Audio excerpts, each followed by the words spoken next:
What's going on, real estate investors? This is Nick. I'm back. This is your weekly vlog of what went on in my life. It was a pretty hectic week.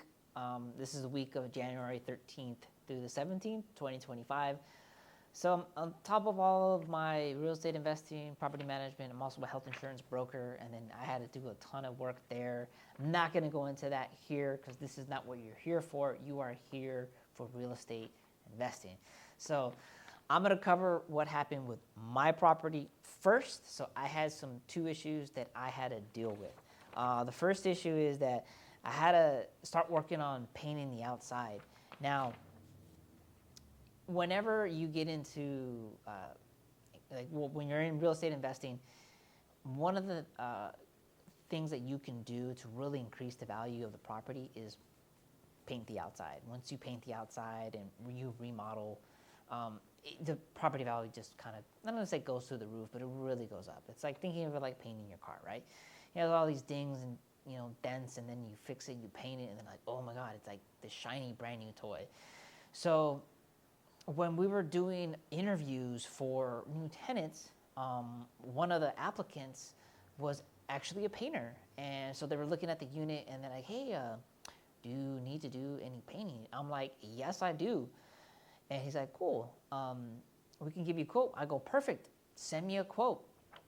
And they ended up not renting the unit. So, but to me, I was like, they're right here. It doesn't cost them anything to do a quote. So I was like, win for me.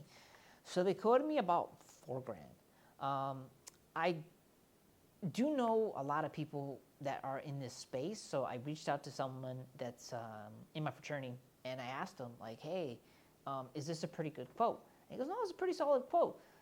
It's not too cheap and it's not too expensive. It sounds like right about right, and it's not for your home. It's for a rental, so this would be a really good price." So I always recommend whenever you're going to be getting into doing a project is to get like different bids and different I don't want to say opinions, but like different vendors to go out to see the different prices, because everyone charges you different.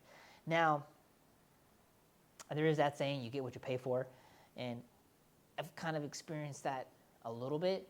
But sometimes when it comes to like rentals, you don't really want to spend that much money because tenants are occupying the units and they live there, and they don't always necessarily take care of it. So not to say to always go with the cheapest route, but like you also want something that's going to last.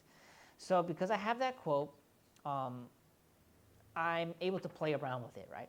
So my uncle is the contractor who worked on the back unit, re-gutted it, remodeled it. I will get to the pictures and a video of that in the future, and it's absolutely stunning. So he's done a ton of work. So then I told him, like, hey, just to make sure that it gets done correctly, can I just hire you just to kind of like supervise the project? And he's like, cool, I could do that. And he goes, what if I find you another painter that can give you, that can paint the house? And I'm like, sure. I go, let me know what you can get. So that's who I've been working with. And it's been a little bit back and forth. He hasn't found anybody, but we're kind of waiting for that. Hopefully we're able to paint the units by this month, but I'm not really in a rush. But it's something that it needs to do. It needs to happen because the property really needs a paint job. The second thing I had to deal with my property this week was, so the police came, or a probation officer came and knocked on the back unit. Now, this is the second time this has happened. The first time they did it was with the previous tenant, and they left them a note.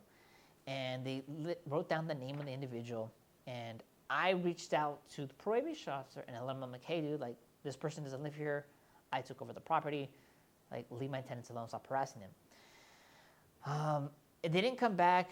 Also, the unit was vacant for a while, so like I didn't think they were going to come back, but they came back.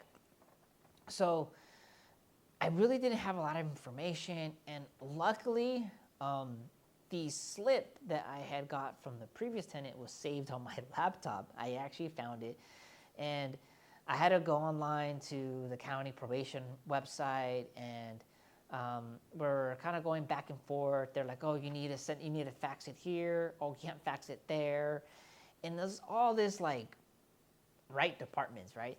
So luckily for me, one of my fraternity brothers is a probation officer. So I reached out to him to ask, like, hey, like, how do I fix this? Like, the probation officer keeps coming to this property, knocking on the door, scaring my tenants.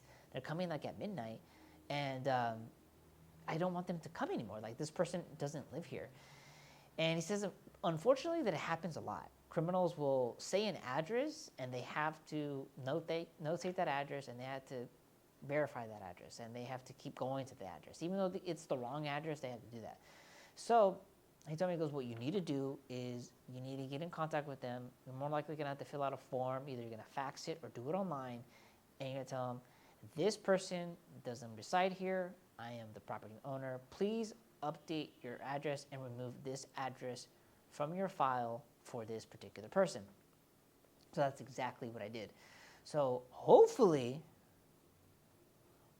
that gets resolved. So that's some of the stuff that I had to take care of with my property. Now, here at work, it was fun. So one of the things that gives me the most anxiety at work is my trash bin. Like, we spend about almost $2,000 on trash. Now, if you divide it up by 51 apartments, it's really not that expensive, but like, we have to pay for that. And I see that, and the trash company loves to bill us for overfill. Bear with me as the police pass by. I live on a busy street. Oh, it's not the police, it's actually the fire department. They're going to the hospital that's up the street. So, back to the trash. Yeah, so we always have an issue with trash, and the trash company loves to be like, overfill, and they bill us. And someone decided to put a mattress in the trash bin, and not even put it in the correct trash bin. They put it in the recycle trash bin. I'm like, dude, like, what's your problem? Like, one, it doesn't belong in the trash. Two, you put it in the wrong bin. Like, I can see if the black bin is empty, put it in that one. But it wasn't empty. Like, it's a bulky item. It needs to be outside. And it blows my mind. We have two bins. You go to the trash room, there's one to the right, and there's one on the back wall. The one to the right always gets filled up first. It'll be like overfilled. And the one in the back is not even halfway. And I don't understand. Like, people can't literally grab the trash and like toss it. Like, I literally made a video on YouTube for my tenants to be like, this is how you properly dispose of your trash. And it's like, it's an ongoing thing. It's a little frustrating, but that's one of the things that you just kind of have to deal with. I'm trying to find a workaround to figure out to kind of minimize that, but like, what we eventually just do, my maintenance guy and I would just literally grab bags of trash and just toss them to the back one. Oh, this is a great one. So I had a tenant of mine call me for an issue, and she tells me that the blinds fell on her eye. So these are blinds that have, so it's the one that, like this, and they drape down and you turn, and they're like the vertical blinds. And then she goes, I go, yeah, like I was there in my kitchen and the blinds fell on my eye. And I refrained from really acknowledging that statement because I didn't want to get into a back and forth, because I wasn't very clear like on the rules. It's the first time something's ever like this has ever happened. And I'm just thinking, for the blinds to fall on you, like, there's a gap between the window, like, frame, the kitchen sink for it to fall on you. So something must have happened. Like, I didn't say anything. I just called up my maintenance guy and I was like, hey, can you go check it out just to see what's going on? He goes, checks it out, and he comes back. And he's like, oh yeah, there was a ladder in front of the sink, and it looks like she was cleaning it, and she pulled it, and it hit her. I'm like, yeah, that makes a lot of sense. Because I was a little nervous. I was like, wait a minute, like, is there any, like liability? They're like, no, there isn't. Like, so, kind of like clear things up. Like if a tenant does something and they hurt themselves, like that's them doing it. They caused it. So there really isn't any like liability for the landlord in that sense. Like if they were to pull down the blinds and hit themselves.